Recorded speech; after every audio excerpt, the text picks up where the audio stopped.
작년 여름 기록적인 폭우와 연이어 찾아든 태풍을 기억하십니까? 해마다 찾아오는 자연재해 피할 수 없다면 미리미리 대비하는 것이 필수겠죠. 폭염에도 폭우에도 끄떡없는 우리 군. 인명 피해 제로로, 재산 피해 최소로. 해답은 유비무한.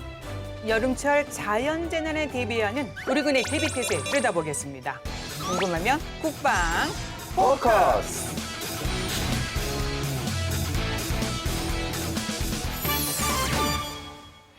네, 예기치 못하게 발생하는 재난 상황에 대비하여 국민과 군 스스로 안전을 지키기 위한 재난 예방 활동 너무나 중요합니다. 맞습니다. 유비무한, 준비된 자들에겐 근심이 없다고 했죠. 재난 대비 태세, 아무리 강조해도 지나치지 않죠. 근데 뭐 오지 마라 해도 내릴 비는 또 내리는 법이고요. 오지 마라 해도 태풍의 경로를 우리가 꺾을 수는 없는 거 아닙니까? 그렇기 위해서는 미리미리 대비하는 것이 정말 중요합니다. 네, 맞습니다. 네. 여름철을 맞아 우리 군 꼼꼼하게 재난 대비에 나선 모습인데요. 오늘 우리 군의 재난 대비 태세에 대해서 말씀해 주실 분들 모셨습니다. 각자 소개 부탁드리겠습니다. 예, 안녕하십니까. 국방부 재난관리지원 과장 장성준입니다. 네, 안녕하십니까. 행정안전부 재난관리평가위원인 초당대학교 문현철 교수입니다. 네, 안녕하세요. 서울시립대학교 소방방재학과 책임교수 함승희입니다. 네, 여름에 접어들면서 우리 군 재난 대비에 발빠르게 대응하고 있는데요. 과장님 어떻습니까? 예, 여름에는 피서보다 재난 대비가 우선입니다. 먼저 우리 국방부는 정부의 풍수의 기간에 맞춰서 자체 대비 계획을 마련하고 전군 재난 대비 관계관 회의를 개최하는 한편 각 군 재난 대비 태세 현장 점검을 마무리한 상태입니다. 현장 점검도 마쳤다고 하니 미리미리 서둘렀구나 싶습니다. 과장님, 이렇게 선제적으로 우리 군이 재난 대비 태세에 나서야 하는 이 이유가 뭘까요? 예, 여름철에 찾아오는 태풍이나 집중호우, 폭염에 제대로 대비를 하지 못하면은 우선 그에 따른 인적, 물적 피해가 막심하고 그것도 제대로 복구를 못하면 그 다음 해까지 계속 영향을 미칩니다. 그러다 보니까 선제적인 준비가 반드시 필요한 것이죠. 네, 그러면 우리나라의 그 여름철 자연 재난에 대한 이해가 좀 필요할 것 같은데요. 문 교수님, 우리가 주목해야 할, 특히 우리 군이 주목해야 할 여름철 재난재해 종류가 있다면 어떤 것들이 있을까요? 네, 우리 군이 준비해야 될 여름철 재난의 유형과 종류는 크게 두 가지 요인으로 관찰이 필요하다고 봅니다. 하나는 우리나라가 위치해 있는 지형과 기후적인 요소, 네. 두 번째는 우리 군의 작전적인 요소, 이렇게 두 가지로 여름철 재난을 준비해야 되는데요. 첫 번째로 보면 우리나라는 아시다시피 반도 국가인데 그러다 보니까 남부 쪽은 해양성 기후가 강하고 중부, 북부 쪽은 이 대륙성 기후가 좀 강한 편이면서 그러면서도 또 산악지형이 70%인 이런 특징을 가지고 있습니다. 네. 자, 그러다 보니까 태풍이 이 7월, 8월, 9월 사이에 반드시 몇 차례 강타하고 그다음에 또 지금 시작된 장마철이 있는 이런 기후적인 요소가 있습니다. 이러다 보니까 지상군의 경우에는 주로 우리 군 부대 특히 전방 지역들은 산악지대, 산자락에 우리 병사들이 주둔해 있는 그런 군사 기지들이 대부분이고요. 또 여러 가지 시설과 장비, 무기 체계들이 산자락에 배치돼 있다 보니까 그런 산사태 위험이나 이런 네. 유실의 위험이 크다 이런 걸 대비해야 된다는 말씀을 드리고 싶고요. 그다음에 이제 작전적인 요소로 봤을 때는 참 지상군의 경우에는 이러한 유실과 그런 폭우 피해를 늘 조심을 해야 되지만 두 번째로 우리 공군 같은 경우에는 이 공군 기지가 물에 잠기는 경우가 있습니다. 네. 2001년 태풍 루사 때 강릉 18전투 비행단이 완전히 물에 잠겨버렸었습니다.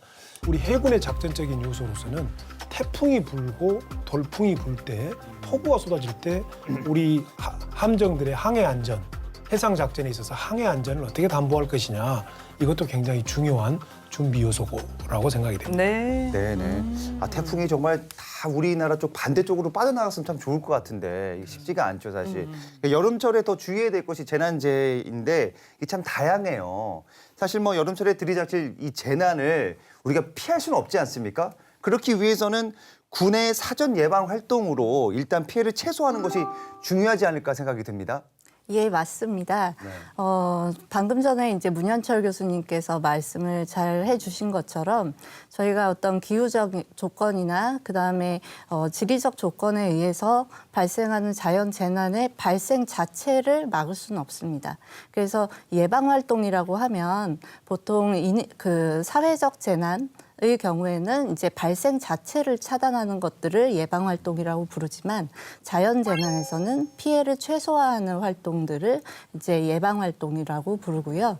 그래서 과거에 발생했던 이제 어떤 최악의 여름철에 이제 빈발하는 풍수해나 뭐 이런 이제 피해 사례를 토대로 해가지고 어떠한 이제 피해 유형이 발생하는지 또는 취약한 개소가 어디가 있는지를 사전에 점검하고 대비하는 활동들이 중요하다고 하겠습니다. 네. 그래서 이제부터 우리 군의 하계 재난 대비 예방 활동 들여다보고 싶습니다. 과장님, 그럼 지금 추진되고 있는 군 내 그 재난 대비 예방 활동 어떤 것들이 있습니까? 예. 우선 국방부 차원에서는 우리 군 내부의 재난 취약 지역을 사전에 점검하고 네. 그다음에 우리 그 재난 예방 공사를 우기가 오기 전에 다 완료하려고 노력하고 있습니다. 한편 재난 대책 본부를 운영해야 되다 보니까 그 운영 요원들의 교육을 지금 계속 하고 있으며 재난 대비 계획을 보완하고 이제 행동화시키는 숙달까지도 계속 준비하고 있습니다. 네.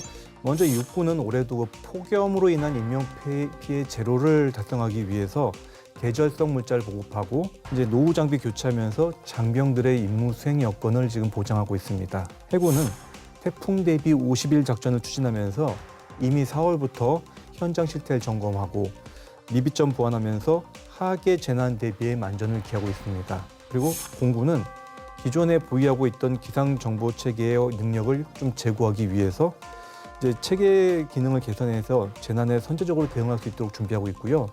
마지막으로 해병대는 재난 신속 대응 부대의 현장 대응 능력을 높이기 위한 교육을 분기별 1회씩 실시하고 있습니다. 네, 철저한 대비 태세 하고 있습니다. 말씀 가시는군요. 네.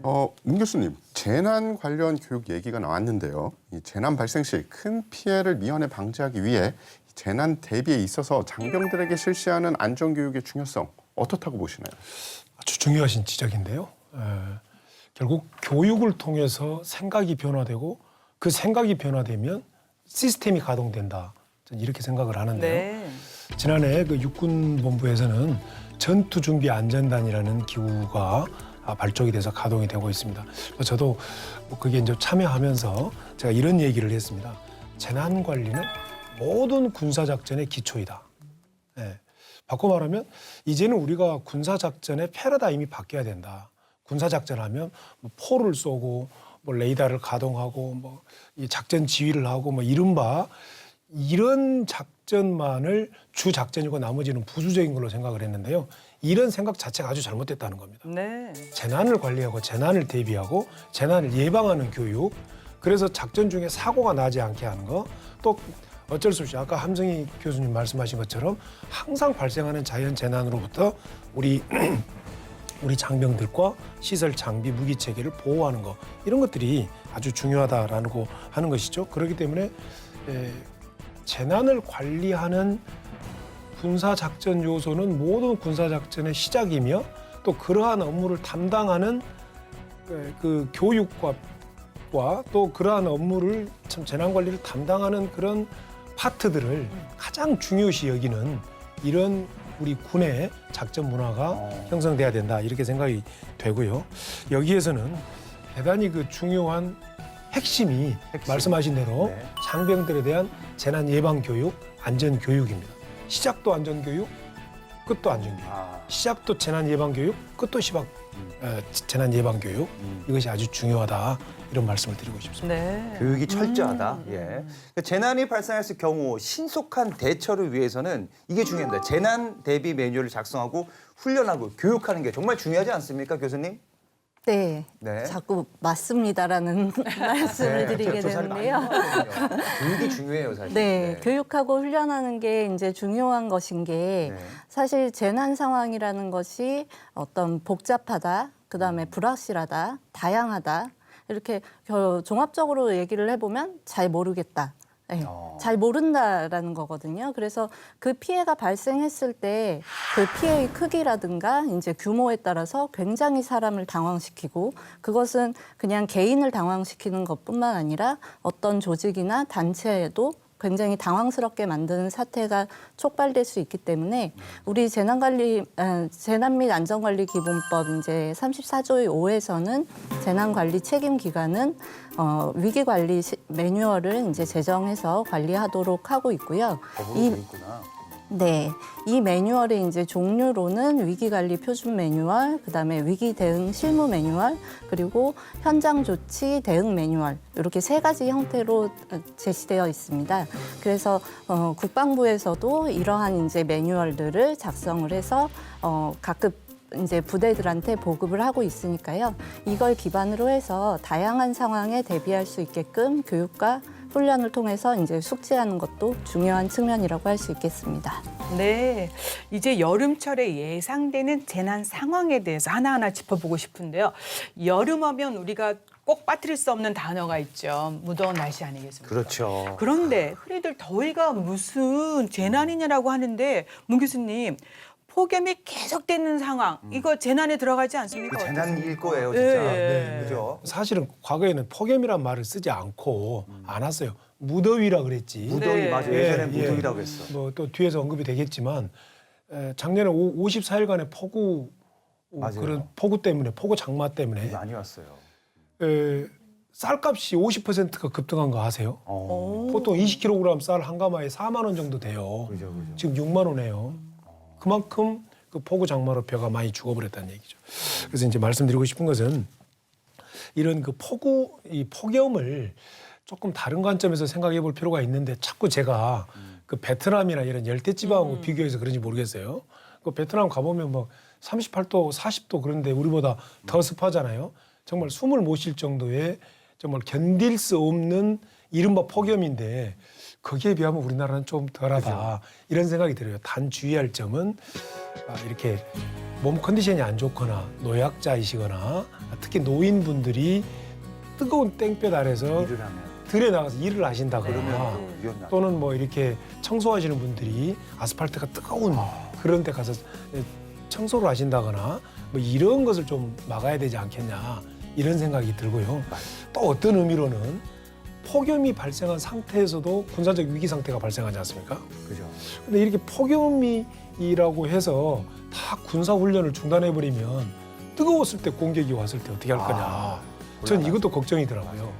그런 측면에서는 만약에 뜨거웠을 때 이른바 폭염이 내리쬐일 때는 조금 이렇게 건강 상태가 나쁜 병사들 우리 용사님들이 제외된 상태에서 군사작전은 계속돼야 되지 않을까 이런 생각도 해봤습니다. 네.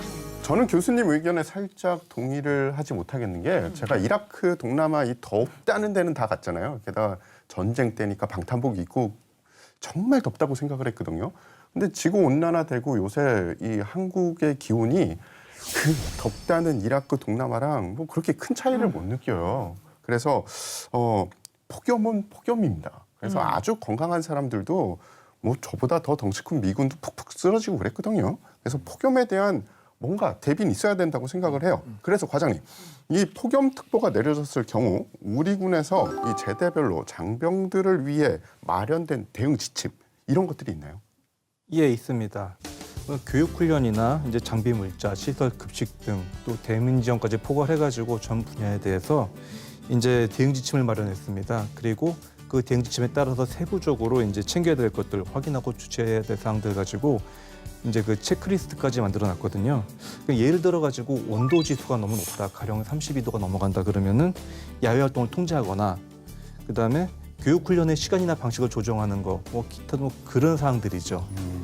사실 저는 여름에 야외 나갈 때 기본적으로 아이스 머플러에 뭐 목 선풍기, 손 선풍기 가져가야 됩니다, 사실.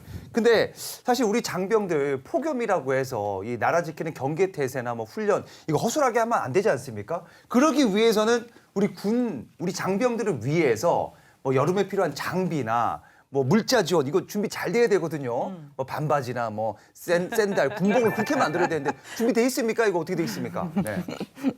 이게 그 경계 근무자들한테는 아이스조끼와 아이스팩이 지급되고 있습니다. 네. 그리고 이제 그 경계 근무 위치를 좀 실내로 조정할 수 있다면 조정을 하도록 하고 그리고 그게 더해서 만약에 이제 감시 장비를 통해 가지고 할 수 있다. 그러면 이제 장비로 대신하는 방안도 지금 하고 있어요. 그리고 지금 생활관 같은 경우가 또 중요한데 그죠.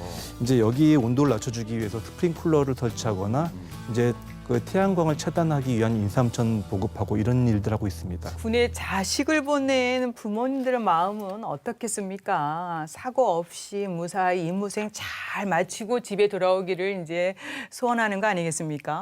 그래서 여름철 폭염 대비 우리 군이 철저한 대비 태세하고 있는데 자 이런 건 어떨까요, 과장님? 온열 환자가 발생했을 때 응급 처치나 호송 등 뭐 대응 대비 태세 잘 갖춰놓고 있는 건지. 예. 네.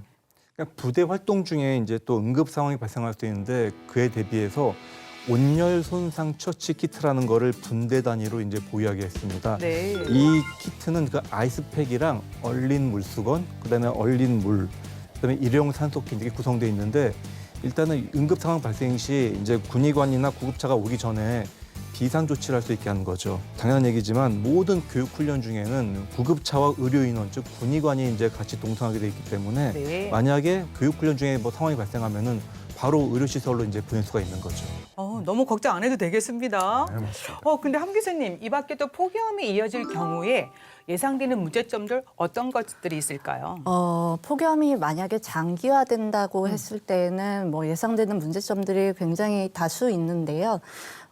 국립재난연구원에서 이제 발표한 폭염 재난 대비 시나리오에 따르면 폭염이 장기화될 경우에는 이제 면역력 저하라든지 그다음에 세균성 질환 등이 증가해가지고 초과 사망자 수가 10,000명을 초과하게 된다고 합니다. 그리고 이제 뭐 도로가 뜨거워진다던가 그래서 도로의 균열이라든가 그다음에 뭐 브레이크 열 등에 의해서 이제 뭐 차량 화재라든가 뭐 이런 그 도로 파손 이런 현상들도 이제 발생할 수 있고 그래서 그에 따른 그 수송이나 교통에 굉장히 혼란한 또는 뭐 그 대규모 정전이라든지 식수 공급 중단과 같은 이제 인프라 시설에까지 영향을 미치는 그러한 다양한 상황들을 예상을 하고 있는데요. 네. 이게 일시적일 것인가 아니면은 장기화돼서 그 지구 온난화의 일환으로 지속될 것인가에 따라서 우리도 약간은 이제 대비하는 전략을 다르게 가져가야 한다고 생각을 합니다. 그래서 워낙에 이제 기온이라는 것은 기후라는 것은 좀 약간은 사람이 적응하는 요소가 있기 때문에 우리가 적응해 나가야 될 것인가 아니면 굉장히 이상적인 현상이어서 그때에 대비한 전략을 가지고 있어야 할 것인가에 따라서 조금 이렇게 거시적인 측면에서도 전략을 한번 점검해 볼 필요가 있지 않는가 그런 생각을 합니다. 네. 저희 어렸을 때는 한국에서 바나나와 망고가 자랄 거라고 생각도 못하지 그렇죠. 않았습니다. 네. 뭐 소풍이나 가야지 정말 잘 사는 집에서나 한두 개 가져갔었는데 이제는 막 제주도에서 열리고 있어요. 예, 군의 특성상 많은 부대가 이 산악 지역이나 격고지에 배치되어 있지 않습니까? 그래서 특별히 더 자연 재난에 노출이 잘 되는 환경 같은데 한 교수님, 이 각별히 더 신경을 써야 할 여름철 자연재해가 있다면 어떤 게 있을까요? 여름철 자연재해라고 하면 단연 이제 태풍을 꼽을 수 있고요. 네. 그러니까 태풍으로 대표되는 풍수해.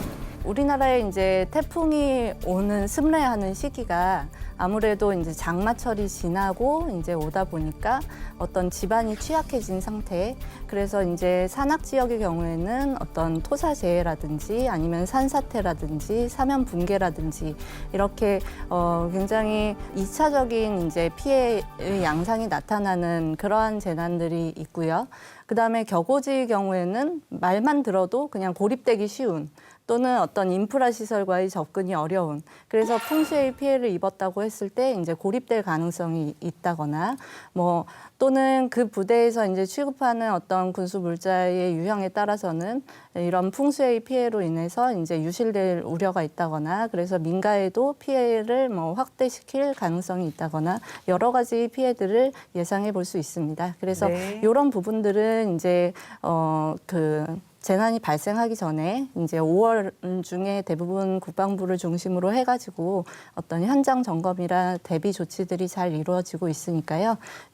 그 조치된 사항들이 제대로 이루어지고 있는지 다시 한번 이제 그 풍수해가 오기 전에 점검해 볼 필요가 있겠습니다. 네, 그래서요 작년에 수해와 태풍을 잘 대처한 또 극복한 경험을 바탕으로 우리 군 올해 또 풍수에 대비해서 더 고민하고 더 대비를 철저하게 하고 있다고 하는데 과장님 실질적으로 어떻습니까?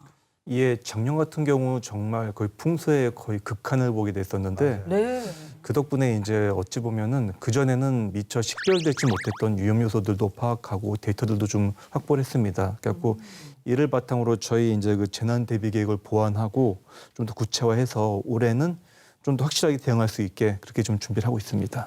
네. 그렇군요. 작년에 진짜 예. 비가 그렇게 많이 올 줄 몰랐어요. 그 잠수교는 계속 잠수되어 있었고 진짜로 뭐 폭우가 계속 내렸고 태풍도 정말 계속 줄줄이 오고 정말 너무 힘들었는데 기후가 이렇게 바뀐 건가 일단 궁금하고 그리고 앞으로 여름철 풍수에 심각한 재난 상황이 반복될 수도 있다고 생각이 드는데 어떻습니까? 네, 지난해 여름 54일간의 폭우 장마 그리고 3번의 슈퍼 태풍이 강타하고 지나갔습니다. 이것은 아마 기후 변화를 넘어서서 기후 위기의 국면에 들어섰다라고 전 세계 전문가들은 진단하고 있고요. 네. 올 여름도 아마 좀 심상치 않다 이렇게 진단이 됩니다. 아마 그 6월 벌써 초부터 한 달 정도 일본은 한 달 정도 빨리 장마가 시작됐다고 하고요. 구마모토 예. 쪽은 또 이제 참 놀라운 것은 미국의 그 서부 캘리포니아, 네바다, 애리조나, 콜로라도 이쪽은 50도가 넘는다고 그럽니다. 아까 태 기자님 중동 지역 다녀오셨다고 말씀하셨는데요. 50도가 넘는 그런 기후가 지금 발생을 하고 있고 이렇게 그 아주 뜨거운 그 폭염은 방대한 전력 소모를 수반합니다. 그래서 이때 또 문제가 정전의 문제를 대비해야 된다 이렇게 말씀을 드리고 싶고요. 네. 또 우리는 이러한 그 큰 그 여름철 재난에 대비해서 여러 가지 유형들을 이렇게 준비하고 대비하고 교육하고 훈련해야 된다 이렇게 진단이 됩니다. 네. 이렇게 뭐 내리는 비, 태풍을 막을 수는 없습니다. 그런데 또 우리가 생각해 볼 게 신속한 복구를 위한 노력은 계속 해야 되는 거 아니겠습니까? 그래서 과장님, 우리 군 복구 장비 또 물자 확보도 필요한데 근데 이거 평소에 관리가 잘 돼야 되지 않을까 싶은데요. 어떻습니까? 우리 군의 상황은요? 예, 우리 군의 복구 장비는 대부분 공병 장비인데요. 이 우리 국군 공병부대는 평소에 이제 그 교육 훈련이 거의 실전과 같기 때문에 뭐 크게 걱정하실 필요는 없습니다. 그리고 이 재난 복구 물자 또한 부대별로 이미 이제 확보가 끝난 상태입니다. 그렇군요. 사전 대비를 잘 하고 있다는 말씀이신데 그래도 좀 걱정을 되기도 합니다. 맞아요. 네. 계속해서 과장님 애써 주셔야 되겠습니다. 네. 그 태풍이 연달아 발생하면서 이 같은 경로로 줄줄이 오는 경우 이 전문 용어로 맞은데 또 맞으면 더 아픈 법입니다, 이게. 그러기 위해서는 태풍을 대비한 우리 군의 대비 훈련 잘 이루어지고 있습니까? 이게 중요합니다. 예, 지난 5월 28일 이제 이 태풍 피해 관련한 이제 유관 기관들이 같이 합동 훈련이 있어가지고 참석을 했었는데요. 사실 이제 우리 군에서 이제 여기 이제 대피 훈련이라고 하는 거는 병력들이 이제 안전지대로 대피하는 것. 함정과 같은 이제 그런 주요 장비를 결박하거나 피항 조치하는 거 이제 이 정도 내용이 되겠습니다. 그리고 이제 이번에 저희가 이제 하계 재난 대비 태세를 위한 현장 점검을 실시했는데 네. 이제 그때 이제 그 부대별로 대피가 필요한 경우 대피 지역을 적절히 확보했는지 확인해보고 그다음에 이제 실제 대피 훈련 실적도 한번 이제 점검해봤습니다. 네. 이 여름철마다 우리가 흔히 볼 수 있는 자연 재난 중에 하나가 산사태 같아요. 맞습니다. 예. 네, 특히 뭐 그러니까 비가 온 뒤에 물을 먹은 흙이나 아니면은 돌덩어리들이 굴러 떨어져서 이 발생하는 산사태도 우리 군에서 유심하게 관측을 하고 대비를 해야 될 것 같은데요. 교수님 어떻습니까? 우리 군의 그 지상군의 작전적 특징은 매우 산악 지역이 많다는 겁니다. 우리 그 저쪽 중부전선의 철원 쪽을 좀 제외하고는 대부분이 산악지대지 않습니까? 그렇기 때문에 우리 군은 주로 산악지대 산악작전을 주로 하고 있다 이렇게도 과언이 아닌데요. 문제는 이 산사태가 가장 위험한 재난 중에 하나라는 겁니다. 보통 우리는 그냥 뭐 큰 태풍, 파도 뭐 이런 거, 뭐 산불 뭐 이것도 물론 아주 위험한 참 재난이지만 산사태는 눈에 보이지 않게 스멀스멀 어느 순간 우리에게 다가와서 생명을 빼앗아 간다는 겁니다. 이렇게 비가 좀 많이 온다 하면 빨리 대피하는 것 이외에는 방법이 없다. 그렇기 때문에 산자락에 주둔하고 있는 우리 참 지상군 기지들은 어느 정도 강수량만 되면 일단 인근 부대로 대피시키는 것이 가장 중요한 조치다. 이렇게 평가가 됩니다. 네, 교수님 설명 들어보니까 그 산악 지형 특성 때문에 산사태에 대한 대비 필요한데 그래서요 국내에 그 재난이 그 자주 발생하는 취약 그 지역이 있다면 미리미리 그 방지하는 예방 활동이 중요할 것 같은데 과장님 현장에서는 실질적으로 이런 것들이 정말 잘 조치가 취해지고 있는지. 예. 네. 우리 군은 그래서 우리 군 내 재난 취약 지역이라는 것을 이제 설정해가지고 매년 여기를 업데이트하고 있습니다. 그리고 이제 그 재난 취약 지역들 중에 우선순위에 따라 가지고 이제 매년 재난 예방 공사를 실시하고 있습니다. 그 현재 한 200여 곳 정도에서 지금 공사를 실시하고 있습니다. 네. 지금 우리가 얘기 나누고 있는 풍수해가 뭐 군에서만 일어나는 거 아니잖아요. 그렇죠. 네. 그래서 여름철에 수해나 태풍은 국가적 재난 상황이기 때문에 국복을 위해서 국민 안전을 위한 우리 군의 역할, 즉 대민 지원 중요한데요. 문 교수님 어떻게 보고 계십니까?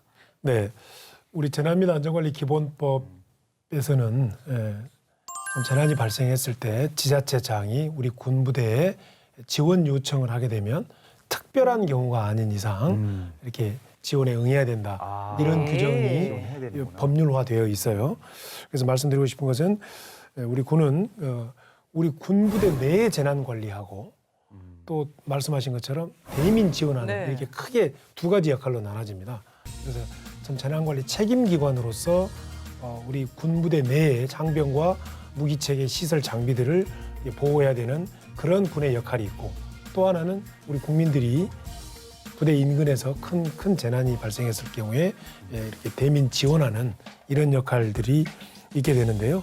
이런 우리 군이 재난이 발생했을 때 국민들을 보호하고 지원하는 역할 이것을 이제 우리 국방부에서는 국민 보호군으로서의 역할이다. 이렇게 포괄적 안보 개념을 정립하고 적극적으로 추진하고 있는 점은 매우 바람직하다. 이렇게 평가됩니다. 네. 제가 전공 기자다 보니까 해외 전공지를 많이 가잖아요. 그러면은 뭐 그런 질문 많이 받습니다. 누가 제일 전투를 잘하냐? 그거 정말 대답하기 힘든 질문이에요. 왜? 그런데 누군가 민사 작전을 제일 잘하는 군대가 누구냐? 대한민국군. 네. 대한민국이에요? 예. 저도 뭐 그 파병 지역 가보면요 최우수를 뽑습니다. 심지어 네. 외국 군들도 물어봐요. 대한민국 국군은 왜 그렇게 민사 작전을 잘하냐? 제가 보기에는 이 가슴에 정이라는 게 있어서 그런 거 아닌가 싶습니다. 한 교수님, 이 재난 극복을 위해서 우리 군의 대민 지원 활동 이 여름철마다 이 재난 상황에 이렇게 빛이 나잖아요. 네. 제가 조금 전에 파병지에서 우리 군이 민사 작전을 잘한다고 말씀을 드렸는데 그게 비단 파병지에서뿐만 아니라 국내에도 재난이 벌어지면은 그냥 바로 출동을 해서 뭐 해외 군 같은 경우에는 그런 주요 시설 같은 거를 정리하고 뭐 이 정도만 하지 뭐 집안에 들어온 뭐 흙을 치워준다든지 이런 거 없거든요. 근데 우리 군은 다르지 않습니까? 이 재난 극복을 위한 우리 군의 대민 지원 활동, 이 여름철 재난 상황마다 빛이 나는데 한 교수님 이유가 뭘까요? 저도 학창 시절 때는 항상 이렇게 풍수에 관련된 이제 언론 보도를 보거나 하면은 국군 장병분들께서 굉장히 이제 여러분들께서 현장에서 구슬땀을 흘리는 모습들이 같이 보도됐던 기억이 있거든요. 근데 이제 최근의 경우에는 그런 보도들이 상대적으로 많이 줄어들고 현장에서 그래서 혹시 그런 활동들이 조금 줄어들으셨나 제가 찾아봤더니 2020년 국방백서에 보니까 한 5년 동안 98만 명의 병사가 지원이 되었고 네. 그리고 장비가 이제 7만 7천여 점 이렇게 지원이 됐다고 하더라고요. 그리고 작년 같은 상황에서는 코로나19 방역 지원도 같이 이루어졌기 때문에 굉장히 다양한 이제 재난 현장에서 묵묵히 할 수 있는 일을 최선을 다하고 계신 것 같고요. 그러한 체계를 만들어 오고 그것을 이제 군이 가지고 있는 어떤 자원이나 역량을 재난 현장에 충분히 활용할 수 있게 이제는 벌써 한 수십 년이 지나와서 시스템화되어 있다고 생각을 합니다. 네. 그래서 개인적으로는 가장 좋았던 사례를 하나 뽑고 싶은 거는 과거에는 이렇게 여러 명의 이제 장병분들이 굉장히 고생하시는 측면이 강조되었다면 작년에 이제 그 강원도 인제군에서 교량이 유실되었을 때 군이 보유하고 계신 이제 전문 장비를 투입해서 가설 교량을 바로 조립해가지고 이제 그 주민분들이 통행을 도운 그런 보도를 봤을 때 굉장히 제가 군에도 못 가봤지만 굉장히 뿌듯하고 자랑스럽더라고요. 그래서 향후에는 이렇게 이제 군이 가지고 있는 전문성을 좀 더 재난 현장에 활용해 주시면 좋을 것 같습니다. 네, 지금 교수님 말씀하신 간편 조립교 정말 국민적인 화제가 되지 않았습니까? 그렇죠. 이렇게 이제 그동안 재난 상황이 발생할 때마다 우리 군이 민간 피해 복구에 적극적으로 나섰습니다. 과장님, 올해도 예외 없이 그 민간 그 지원 대민 활동은 계속되는 거죠? 예, 그 재난복구라고 하는 것이 결국 국민의 생명과 재산을 보호한다는 그 국군의 사명과 연결된 거기 때문에 저희는 군 내의 재난 피해를 최소화한 것과 함께 이제 그 민간 지원도 거의 똑 동등하게 같이 준비하고 있습니다. 네, 네. 그렇군요. 앞서 말씀드린 대로 저 어디를 가봐도 네. 장병들이 자기 일처럼 이렇게 하는 국가가 없어요. 이 점은 당연히 이들이 와서 도와줄 거라고 생각하지 마시고 국민분들도 정말 우리가 자랑스러운 아들, 딸들을 가지고 있구나 이렇게 생각해 주시면 고마울 것 같아요. 네. 자, 여름철 수해나 태풍 피해 등 재난 상황에 신속히 대처하기 위해서는 이 컨트롤 타워가 정말 중요할 것 같은데 군의 재난대책본부 신속히 운영될까요? 예, 일단 우리 국방부의 재난대책본부는 제일 중요한 것이 아주 신속하게 그다음에 선제적으로 이렇게 운영하게 돼 있는데 일단은 기상특보를 이제 고려해가지고 대응 단계별로 또 운용 방안을 좀 체계화해놨습니다. 그리고 이제 그 예하 부대별도 재난대책본부가 있는데 여기서는 현장에서 임무를 수행하는 그 부대들이 그 임무와 단계별 행동해야 될 사항들, 그다음에 그 유관기관과의 연락처들 이런 것들을 다 담아놓은 그 재난대응 체크리스트를 만들어놨습니다. 네. 그래서 재난 상황 발생 시 그 리스트에 따라 가지고 효과적으로 대응할 수 있게 그렇게 준비했습니다. 네. 문 교수님, 여름철 자연 재난에 대처하고 국민의 피해를 최소화하기 위해서 우리 군은 물론이고 이 유관기관 및 지자체와의 이 협업 체계 구축도 필요할 것 같은데요. 아주 중요한 말씀입니다. 협업 체계라고 하는 것은 우리 군으로 보면 합참이죠. 네. 합동작전입니다. 육해공군 해병대가 합동작전하는 것처럼 또 그리고 민관군이 합동작전하는 통합방위 작전이 있는 것처럼 재난관리는 대표적인 민관군이 함께 해야 되는 합동작전 협업체계가 아주 중요하죠. 재난 및 안전관리 기본법에는 이 말씀하신 협업체계에 대해서 잘 규정하고 있습니다. 국무총리가 위원장인 중앙안전관리위원회, 그다음에 시도, 시군구 안전관리위원회, 실제로 재난이 발생했을 때 중앙재난안전대책본부, 시도, 시군구 재난안전대책본부 이런 시스템이 법제화되어 있습니다. 여기에 이제 우리 국방부 장관님은 중앙안전관리위원회 위원으로서 모든 장관들이 들어가시기 때문에 우리 장관님도 국방부 장관님도 중앙안전관리위원회 위원으로 들어가시게 되고 네. 또 중앙재난안전대책본부에 우리 또 국방부의 중요 실무자가 또 들어가게 되고 또 야전부대 지휘관들, 육해공군 야전부대 지휘관님들은 시도 재난안전대책본부, 시군구 재난안전대책본부의 구성원으로서 들어간다. 그럼 이 안전관리위원회나 재난안전대책본부는 말씀하신 대로 민관군이 합동해서 재난을 잘 대응할 수 있는 그 각자의 역할들, 이른바 13개 협업부서라고 해서 플러스 유관기관들 이렇게 해서 그런 합동 협업 시스템이 잘 구축되어 있다. 이것을 이제 매년 훈련하고 있는 것이 네. 재난 대응 안전한국 훈련입니다. 재난 발생 시 우리 국민을 지원해온 우리 군의 대민 지원 현황을 살펴봤는데 조금 더 자세히 또 알려드리겠습니다. 알면 알수록 든든해지는 신기한 국방 지식, 그것이 알고 싶은 지식 포커스. 안녕하십니까. 다이어트 지식 포커스. 오늘의 포커스는 올해 장마는 역대 최장으로 기록되고 있습니다. 지난해 무려 54일간 쏟아진 비. 역대급 기록을 갈아치우며 1973년 이후 가장 긴 장마로 기록됐는데 이런 마을의 다리가 내려앉고 지방 가득 토사가 밀려와 막막할 때 도움의 손길을 내밀어준 이들이 있으니 주저앉은 다리도 문제없다고. 재난재해로 막막한 국민들 곁에 희망을 싣고 우리 군 대민지원 현황 출발합니다.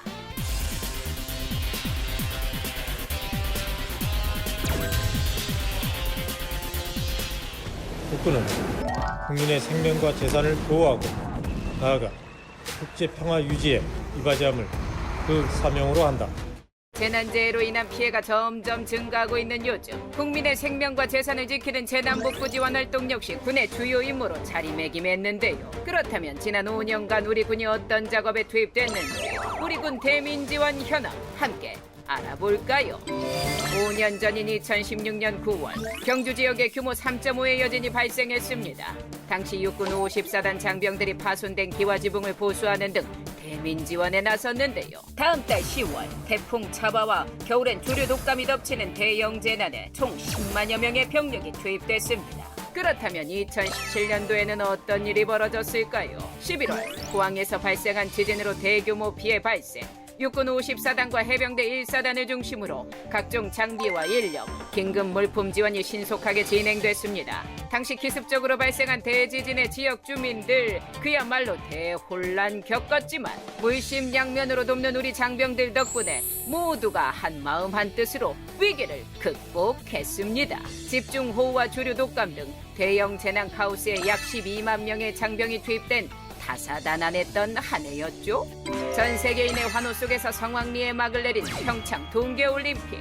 이 뜻깊은 막이 내리기까지 우리 군의 남모를 노력이 숨어 있었으니 여기에 알게 모르게 동원된 군 인원만 약 50만 명. 특히나 누군가는 제설 작업에 투입돼 우리가 안전하고 성공적인 올림픽을 열 수 있었단 사실 잊지 말아야겠죠.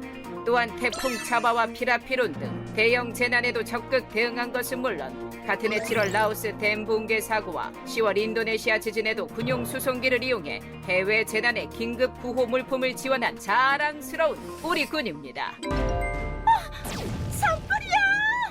2019년도에는 대체 무슨 일이 있었던 걸까요? 4월 강원도 고성 속초 산불 사건 모두 기억하시나요? 당시 여의도 크기의 약 2배, 축구장 크기로는 730배 넘는 면적이 잿더미로 변했습니다. 육군 장병들이 주말도 잊은 채 산불로 큰 피해를 입은 주민들을 돕기 위해 대대적으로 나섰는데요. 국방부는 약 10,000명이 넘는 병력을 투입, 수십 대의 군 헬기 지원까지 팍팍!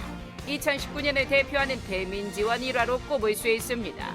또한 집중호우로 다수의 재해 발생, 인천 적수와 아프리카 돼지 열병 발병까지 우리 군에서 약 20만 명이 넘는 장병들을 지원했습니다. 마지막으로 2020년 코로나19 확산을 시작으로 연이은 태풍과 기록적인 집중호우까지 정말 난리도 아닌 한 해였습니다. 이럴 때일수록 스마트한 지원이 필요한 법. 우리 군은 복구에 필요한 항목들을 점검하고 선제적인 지원을 했는데요. 특히 집중호우와 태풍 등 재난 상황에 대한 패키지 대민 지원을 통해 대민 지원에 앞장섰다고 합니다.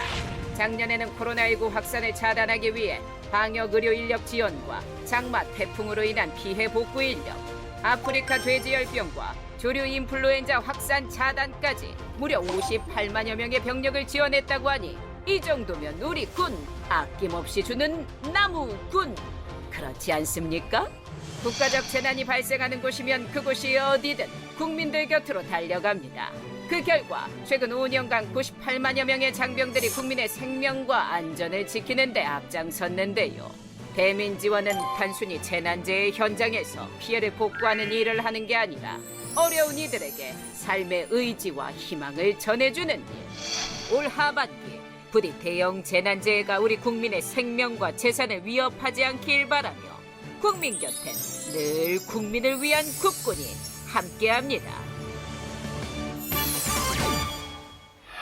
자, 지금 우리가 얘기 나눈 것이 이제 여름철 우리 군의 그 대비 태세 어떻게 하고 있느냐 건데 이제 장마철을 앞두고요. 또 우려되는 게 있다는데 뭘까요? 맞아요. 네. 네. 현재 코로나19 감염병 확산 방지를 위해서 우리 군이 적극적으로 나서고 있는 상황이다 보니 이게 잘 알려지지는 않았지만 사실 우리 축산 농가에 큰 타격을 미칠 수 있는 것이 바로 장마철 이 확산이 우려되고 있는 아프리카 돼지열병입니다. 네.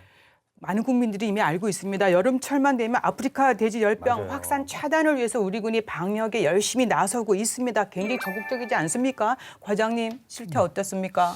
예, 현재 우리 군은 그 접경지대 중심으로 이 아프리카 돼지열병이 확산되는 것을 차단하기 위해서 우리 정부의 지침에 따라서 이제 그 적극적인 방역 활동을 하고 있습니다. 네. 특히 여름철에는 이 야생 멧돼지의 활동이 활발해지고 이제 수목이 우청해지다 보니까 이제 멧돼지를 포획하거나 폐사체 수색하는 게 좀 어렵습니다. 다만 그렇지만 이제 지자체랑 협력해서 이제 최대한 지원하고 있습니다. 근데 하나 더 우려되는 거는 이제 장마철이 되면은 이 접경 지역 수문을 통해 가지고 멧돼지 폐사체나 살아있는 개체들이 이제 북에서 남을 넘어올 수가 있거든요. 네. 그래갖고 이런 경우는 이제 뭐 CCTV 등을 활용해서 이런 것들을 좀 최대한 많이 좀 파책하기 위해 가지고 노력하고 있습니다. 과장님, 그러면 아프리카 돼지열병의 경우에 어떤 점이 특별히 방역하기 어려운지요? 꼭 집어서 좀 말씀해 주시겠습니까? 이번 점검 활동 기간 중에 느낀 게 뭐냐면 이제 장병들이 여름철에 이 방역복 입고 작업하는 것이 상당히 좀 고통스럽습니다. 그렇죠. 이 비지땀 흘리면서. 고통이죠. 그러다 보니까 저희 국방부도 이 여름철에는 이제 이런 비전투 손실이 좀 우려되다 보니까 현장 지휘관들의 재량 하에 적절한 이 온열 손상 그 대책을 마련하도록 준비하고 있거든요. 예. 그리고 이 아직까지는 이 야생 멧돼지 폐사체가 주로 발견되는 곳들이 접경 지역이다 보니까 네. 이제 거기 여기는 또 이제 그 특성상 지뢰가 매설돼 있거나 위험 구간들이 많습니다. 그래서 장병들 안전을 위해서 좀 그런 위험한 지역들은 그 지역에 정통한 국군 간부들이 같이 이제 인솔하도록 하여 좀 안전하게 좀 이제 수색 활동을 하도록 지원하고 있습니다. 어쨌든 이 야생 멧돼지 방역 활동은 사실은 상당히 이 장병들의 노고가 많이 필요한데 또 이제 특성상 접경 지역에서 있다 보니까 국민들이 잘 모릅니다. 사실은 눈에 보지 않거든요. 아무튼 여러 가지로 매우 좀 어려운 조건 하에서 이제 차단 방역을 하고 있는데 여기는 장병들에 대한 이제 국민들의 응원이 좀 필요하다 생각합니다. 네. 이 많은 걱정들을 하시지만 아프리카 돼지열병 방역에 관련해서는 이 우리나라가 그래도 방역에 성공한 편에 속한다고 하더라고요. 이 코로나19도 그렇고 이 아프리카 돼지열병도 그렇고 이 K-방역이 성공하는 특별한 이유가 있나요, 교수님? 네, 위기는 기회다 이런 말씀을 드리고 싶습니다. 그러니까 인류적 감염병 재난인 코로나19가 왔고 또 전 세계를 또 휩쓸고 있는 이 아프리카 돼지열병, 가축 전염병이 이렇게 전파되고 있는 상황에서 우리가 K-방역이라고 하는 매우 그 사람 전염병과 가축 전염병을 이렇게 동시에 잘 방역한 것은 아주 잘한 일이라고 생각이 되고요.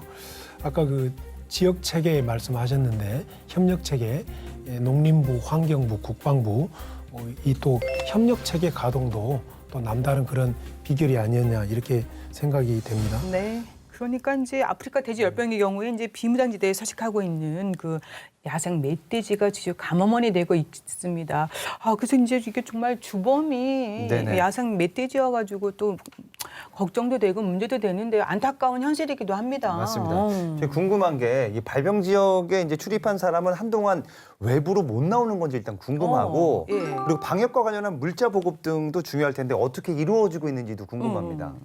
먼저 이제 그 출입에 대해서는 일단은 여기 아프리카 돼지열병의 경우도 방역과 소독이 철저하게 된 경우는 이제 출입이 충분히 가능합니다. 네. 따라서 이제 민통 초소랑 이 이동 방역 초소 여기를 출입하시는 모든 인원과 차량들은 이제 그 규정된 방역 조치에 대해서 협조를 해주시면 감사하겠습니다. 그리고 이 방역 관련한 물자에 대해서는 현재는 지자체들이 군에 충분히 지원을 하고 있어가지고 아직까지는 큰 어려움은 없는 상태입니다. 그럼 그 아프리카 돼지열병이 이제 방역을 해치는 주범인데 이거 어떻게 해야 되는 거예요? 그죠. 예. 이 야생 멧돼지 저희가 뭐 가둬 키울 수도 없는 거고 DMZ 안으로 들어갈 수 있는 것도 아니고 그렇죠. 참 난감한데 네. 일단 비무장지대 남쪽 우리 쪽 지역으로 이 민군이 합동으로 나서서 멧돼지를 잡는다든가 뭐 이런 대책 마련되어 있는 건지 궁금합니다. 예, 말씀하신 대로 이제 야생 멧돼지가 이제 바이러스 이제 주범이기 때문에 이제 정부에서는 민관군 합동으로 이제 야생 멧돼지 포획 활동을 하고 있습니다. 가령 우리 군에서도 여기서는 이제 저격도를 활용해 가지고 이제 총기 포획 작전을 전개하기도 했습니다. 다만 이제 따라서 최근에는 적경지대에서는 이제 개체 수가 좀 줄어들고 있다는 보고는 되고 있거든요. 네. 현재는 이제 그 군에서 저격수까지는 아니고 인간 엽사가 주로 포획을 하고 이제 군은 거기 옆에서 지원하는 정도로 그렇게 지금 활동을 하고 있습니다. 그래서 제가 좀 확인을 해보니까 우리나라에서 아프리카 돼지열병이 이제 최초 발병한 시기가 지난 2019년 9월부터더라고요. 근데 이제 지난 2년간 지금 저희가 얘기 나누고 있듯이 우리 군이 철저하게 또 대비를 하고 또 방역을 잘했다. 정말 성공적으로 대처를 잘했다 이런 평가 나오고 있지 않습니까? 교수님 어떻습니까? 예, 그렇습니다. 워낙에 이제 돼지열병 바이러스라는 것이 2007년도에 그 동유럽에서 최초로 발생을 했고요. 그것이 한 10여 년이 지나서 이제 거의 그 동유럽이랑 북유럽 일부 국가에서는 풍토병화되어 있는 바이러스고요. 그것이 2018년도에 이제 중국에서 발생한 사례가 보고가 되었고, 몽골, 러시아까지 이제 줄줄이 연달아 그 확산이 되었습니다. 그러면서 이제 우리도 러시아랑 중국을 통해서 이제 유입된 것으로 알려져 있는데요. 네. 저희가 아무래도 이제 멧돼지 개체군 밀도를 제어할 수 있는 방역 대책을 쓸 수가 없다 보니까 접경 지역에서의 차단 방역이 우선 굉장히 중요해지고요. 멧돼지 사체가 그러니까 굉장히 열에 안정적인, 환경에 안정적인 바이러스여가지고요.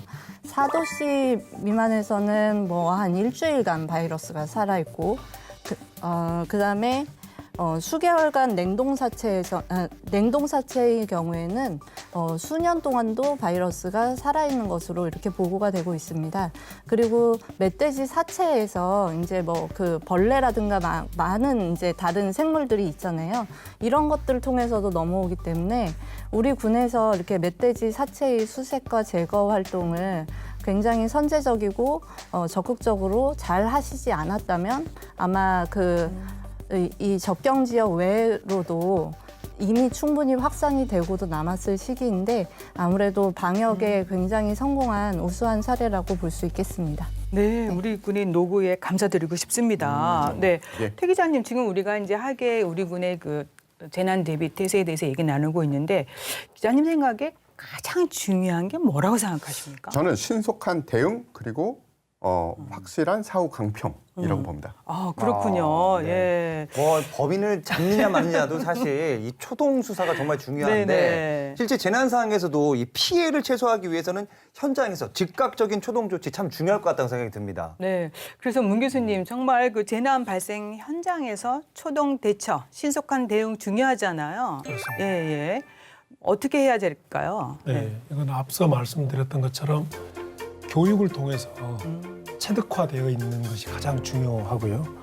역시 그 초동 조치는 작은 피해가 있을 때 초동 조치함으로써 큰 피해를 막는 거죠. 그래서 뭐 그게 뭐 어려운 것이 아니고요. 무슨 특히 일상생활에서 소화기 사용법이랄지 소화 전 사용법이랄지 응급처치, 교통통제, 인공 심폐소생술, 주민 대피 그리고 또 즉각적인 신고 네. 뭐 이런 것들 그리고 또 그런 관련 기관에서는 시스템 작동 이런 것들이 가장 중요한 초동 조치다 이렇게 말씀을 드리고 싶습니다. 네. 과장님, 현장에서 즉각적인 재난 대응이 이루어질 수 있도록 이 재난 대응을 담당하는 부대가 편성되어 있고 이 훈련도 철저히 실시되고 있다고 하는데 맞습니까? 예, 지금 우리 국방부에서는 이제 즉각적인 재난 대응을 담당하기 위해 재난 대응 신속부대라는 명칭으로 부대들을 지정해 운영하고 있습니다. 그래서 이 부대들은 정기적인 대응 훈련을 실시하고 매년 그 능력을 일정 수준 이상으로 이제 유지하고 있는지 여부를 판단하는 부대 평가도 실시하고 있습니다. 오. 그래서 이번 현장 점검 때도 그 소방서와 함께 합동 훈련을 한 해병대 부대를 점검하고 왔습니다. 네, 정말 재난은 예기치 않은 경우에 찾아오고요. 그리고 재난의 양상도 끊임없이 바뀌고 변화하고 있습니다. 가장 중요한 것이 찾아오는 재난을 막을 수 없다면 우리 군 그 피해를 최소화하기 위한 노력이 필요할 텐데 어떻게 하면 좋을지 또 조언과 또 뭐 이런 건 꼭 하면 좋겠다라고 하는 아이디어 있으면 좀 말씀 부탁드리겠습니다. 우선 문 교수님 먼저 해주시죠. 네. 우리가 세계 최강의 군대 미군에게 좀 많이 배워야 될 점은 늘 발생된 재난을 현재의 군사작전의 시뮬레이션으로 늘 활용해 본다는 겁니다. 계속 강조 말씀드린 것처럼 모든 군사작전의 기초는 안전관리다. 큰 사랑이 큰 사람을 만드는 것처럼 큰 준비가 네. 큰 안전과 큰 그런 예방을 만들어준다. 이렇게 말씀드리고 싶습니다. 네, 뭐 하나도 빠뜨릴 수 없는 조언들만 말씀해 주셨습니다. 함 교수님 덧붙일 거 있으실 텐데요. 네. 네, 굉장히 진부한 표현으로 네. 방심은 금물이다. 아, 네, 마음을 놓아서는 안 되고요.